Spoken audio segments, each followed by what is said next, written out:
Kahit gaano pa kadami ang pera mo sa mundo, kung minamaliit mo ang kapwa mo, wala ka pa ring kwentang tao.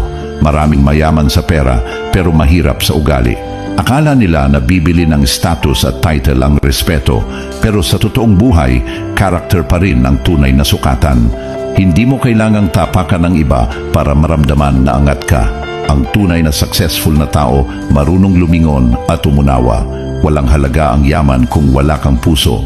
Minsan yung mga tahimik at simple pa ang mas may lalim.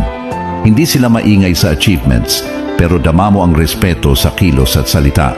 Doon mo makikita kung sino talaga ang may class. Ang respeto ay libre, pero hindi lahat kayang ibigay.